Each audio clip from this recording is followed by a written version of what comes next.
पैर के ऊपर प्लास्टर लगने के बाद जब प्लास्टर हटा तो घुटना जाम हो गया, आखिर क्या करें।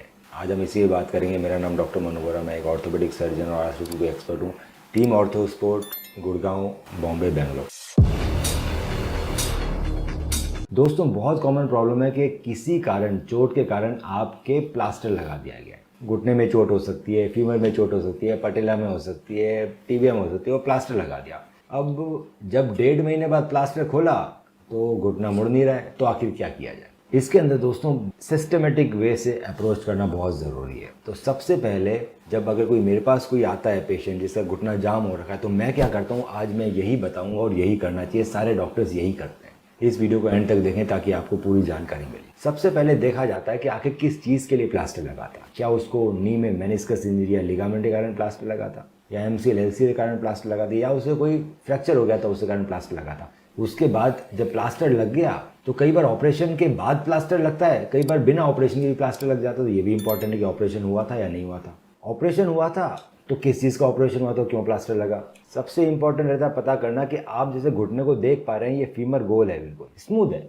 तो घुटने के मूवमेंट के लिए मुझे स्मूथ फीमर चाहिए, साथ में ऊपर कार्टिलेज चाहिए। तो अगर ऊपर फीमर में चोट लगी थी और कोई फ्रैक्चर हुआ था, क्या ये गोलाई मेंटेन्ड है या नहीं है। अगर सर्जरी हुई है तो क्या सर्जरी के बाद एनाटॉमिकल रिडक्शन आया। अगर सर्जरी नहीं हुई, क्लोज रिडक्शन किया, तो क्या एनाटॉमिकल रिडक्शन आया। तो अगर आपकी गोलाई मेंटेन्ड है तो आपके वापस मोशन आने के चांसेस हाई है। तो जब पेशेंट हमारे पास आता है तो हम कुछ इसके इन्वेस्टिगेशन देखते हैं, एक्सरे देखते हैं, MRI देखते हैं, पता लगाते हैं कि आखिर ये चीज़ मेंटेन है या नहीं। दूसरा देखा जाता है कि इसके ऊपर की जो कार्टिलेज की कवरिंग है वो कैसी है। तो जब एक्सरे लेते हैं हम खड़े खड़े, तो ऊपर की हड्डी दिखाई देगी, नीचे की हड्डी दिखाई देगी, बीच का फीमर का कार्टिलेज, मेनिस्कस और टीबिया कार्टिलेज दिखाई नहीं देगा, तो गैप दिखाई देता है। सो अगर खड़े होकर एक्सरे लिए गए तो क्या आपके दोनों हड्डी में जो गैप दिखाई दे रहा है, मतलब कार्टिलेज अच्छा है। ये भी बहुत सिग्निफिकेंटली बताता है कि हमें इसमें जोर लगाना है या नहीं लगाना। दूसरा, कई बार जाम होने का चांस रहता है कि अगर फीमर में फ्रैक्चर हुआ तो ये ऊपर वाली क्वाड्रिसेप्स मसल है, इसको फ्रैक्चर ने पकड़ लिया। तो ये चीज़ भी हमें मालूम पड़ती है एक्सरे देख के कि कहाँ पर फ्रैक्चर एरिया है, उसका बाहर का स्कार टिश्यू क्या है। सो इसके अंदर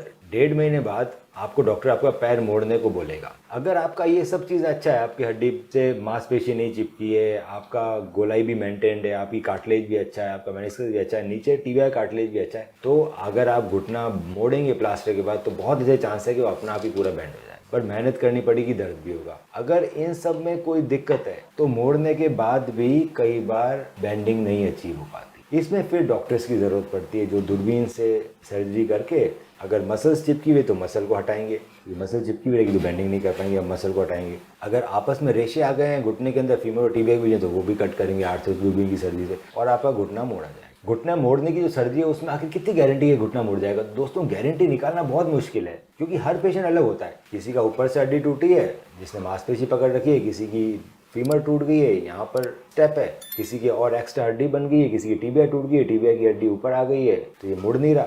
तो इतने सारी वेरिएबिलिटी है कि हमारे पास बताना मुश्किल है कि आखिर वो मुड़ेगा या नहीं मुड़ेगा। दूसरा, मुड़ने के लिए जैसा कि आप देख रहे हैं, क्वाड्रिसेप्स मसल का लचीला होना बहुत जरूरी है। तो बहुत लंबे समय तक अगर आप जाम है और घुटना अच्छा है पर क्वाड्रिसेप्स मुड़ने को तैयार नहीं हो, लंबी होने को तैयार नहीं, तो डॉक्टर क्या करेगा। अगर मैं आपको बोलूं कि अभी आप लेग स्प्लिट करके बताओ जैसे कि कराटे वाला करता है, क्या आप कर पाओगे एक दिन में। तो अगर आप वो चीज़ एक दिन में नहीं कर पा रहे क्योंकि आपकी मांसपेशियां टाइट है, वहीं जो कराटे कर रहा है, जो जिम्नास्ट कर रहा है बचपन से, उसकी मांसपेशियां लूज है तो फटाक से कर लेता है। अगर आप वो करना चाहो तो आपको साल भर लग जाएगा करने में, क्योंकि मांसपेशी खींचने में धीरे धीरे खींचेगी, एक दिन में कैसे खींच जाएगी। यही चीज आप डॉक्टर से भी एक्सपेक्ट करो कि अगर क्वाड्रिसेप्स की मांसपेशी लंबी नहीं हुई तो मैं एक दिन में लंबी नहीं कर सकता उसको। वो आप ही को मेहनत कर करके लंबी करनी पड़ेगी, जैसे कि लोग स्प्लिट करते हैं। अगर आप एक दिन में अगर स्प्लिट अचीव कर सकते हो तो हाँ, हम भी फिर कर सकते। अगर आप नहीं कर सकते तो डॉक्टर भी नहीं कर सकता। सो घुटने के मोड़ने का रिजल्ट तभी आता है दोस्तों जब सारे क्राइटेरिया फुलफिल हो। पहला क्राइटेरिया कि आपका जो फीमर है वो गोल होना चाहिए, बिल्कुल स्मूथ, कोई स्टेप नहीं होना चाहिए। जो टीबिया है वो बिल्कुल फ्लैट होना चाहिए, कोई हड्डी यहाँ ऊपर नीचे नहीं होनी चाहिए। अंदर मेनिस्कस, लिगामेंट वगैरह सब अच्छे होने चाहिए।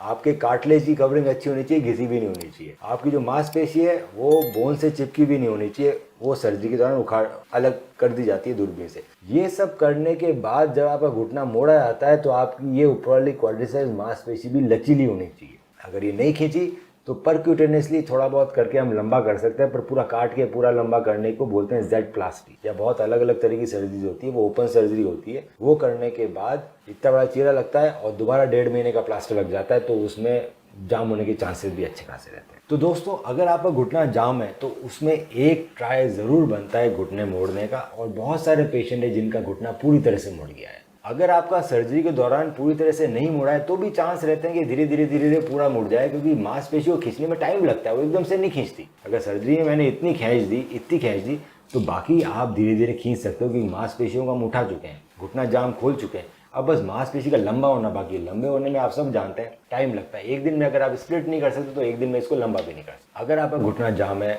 और आप परेशान हैं तो आप हमें अपने एक्सरे और एमआरआई भेजिए, आप हमसे मिलने आइए, और उसका सबसे अच्छा इलाज क्या रहेगा, किस हद तक हम ठीक कर सकते हैं, इसकी सारी जानकारी आपको दी जाएगी। हम रखें आपका ख्याल। ऑर्थो स्पोर्ट्स इंजरी के साथ भी, इंजरी के बाद भी